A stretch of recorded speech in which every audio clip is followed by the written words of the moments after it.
Yep. Let's do this, everybody. Hello, everybody. Welcome back. It's Bucket of Baskets. I am here once more again. A lot more than usual, always this time of year. We will say, though, that I'm excited for this video because I get to talk about my favorite team again, as usual.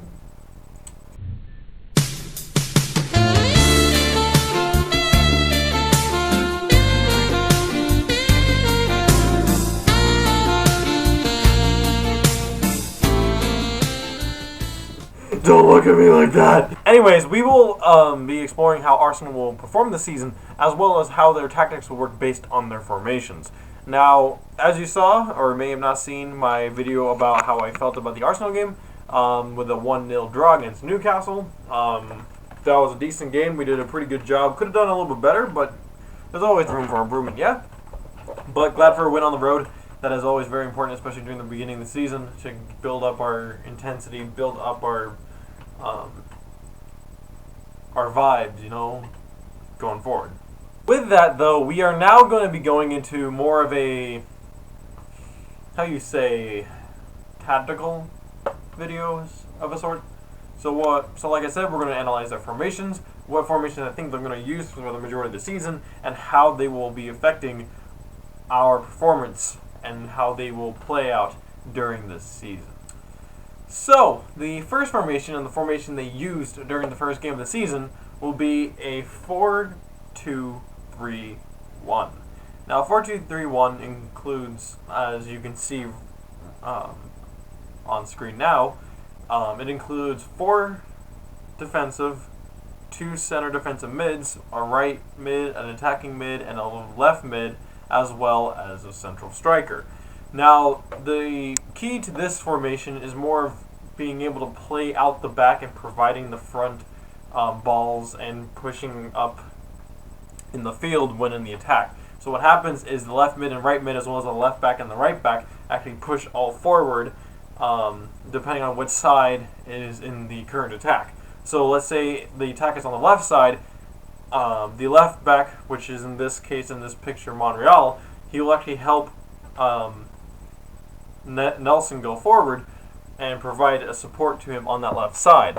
However, then what happens is the defensive backs, the last 3, then shift over to play basically a back 3 until there is a loss of possession. Monreal comes back if they don't win the ball, and then recreate the back 4. The 2 center defensive mids, one usually will stay back to help out the defense if one of those left backs will go forward. The other one usually will always go forward and help out with the attack and providing balls in and out when they're in the front.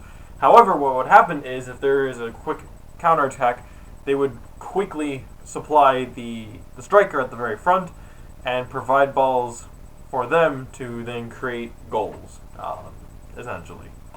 So, probably my favorite formation out of all of these, as well as probably the one I hope they play with the most, because it has so much attacking potential, is the 4-3-3. Now, the 4-3-3, how it works is very similar to how Arsenal played in the last one, where the left back and the right back provide more attacking play, and then everything shifts, as well as the same with the center defensive mids. However, the attacking wings, both on the left and the right, are more always going to be in the attack. Sometimes they'll come back and help with defense, usually in corners or in situations where they know they'll lose the ball, just to regain possession. But in the most of the time, they will stay up there and have the wing backs provide for them to then attack and then push towards the center.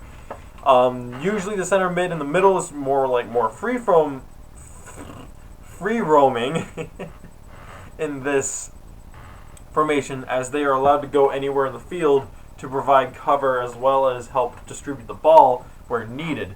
And so it is similar to the 4-3-2-1, however it's a lot more attack focused, and I feel like that is definitely something that we'll need if Arsenal is to maintain good amount of, get points this season, is you gotta get goals. And so hopefully this is the formation that we go with for this season. So this next formation is a little more unorthodox and is a 3-4-3. 3-4-3 is on attack wing play. Because you not only have attacking wingers, but you also have regular midfield right and left midfielders. So in this formation, it actually complements one player more in particular, David Luiz. David Luiz, when he played for Chelsea and won the Premier League title, he was instrumental when they were playing a 3-back. But once they put him into a 4-back, he wasn't as good. So I feel like they'll have to structure him this season to make him a little more better in a 4-back, because it's usually going to be the formation that we play a lot. But I can also see them playing a 3-back. Now the thing is that both Lacazette and Pepe, if they're going to be on the wings, they need to be up there at the front. They're not good at being like more of like a midfield kind of wing player. They're better in attacking positions. So that's why I think the front three is probably the best option for Arsenal this season if you're going to be playing both Aubameyang, Lacazette, and Pepe all at the same time. However, with this formation too, is that the midfielders can drop back into a defensive position from the left and right mid. Both of the midfielders in the center then drop back as well, and then you see the two attacking wings taken to the position where the midfield wingers are, which means that when they finally clear the ball, they can spread it out towards those wingers, they collect it, and then send it forward to the central striker.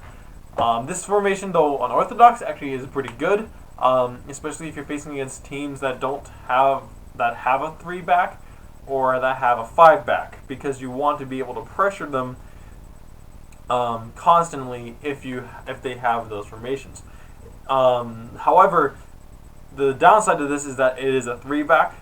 If the midfielders don't get back quick enough, they could be susceptible to counterattacks. Now, the final formation I could see them doing is a 5-2-3. Now, the 5-2-3 is also very unorthodox, as it promotes heavy play on the wings and the attack and the defense, where leaving more of the midfield vulnerable. So in this formation, the midfielders kind of always stay in that midfield general area, so they're able to collect the ball and pass it forward or pass it back depending on the scenario. The downside of this is that you need to dominate the midfield, and that's why usually having maybe at least 3 midfielders is good, whereas 2 kind of leaves you a little vulnerable in the midfield. The only way I can see that the midfield being generally overall better is if one of the center backs pushes forward just barely and gives an extra incentive to make a better run, as it were, into the midfield as the wings then play out. So since there is that formation, usually both wing backs will actually push forward to fulfill a left and right mid's kind of like dynamic, but have more defensive priorities, if it were. And then the front three was basically the same as what I've talked about before. So that is all we have time for today. Hope you enjoyed it and learned a little bit more about the beautiful sport and its tactics and everything, to at least the best of my ability. Anyways, think you have a good one. See you next time. Peace.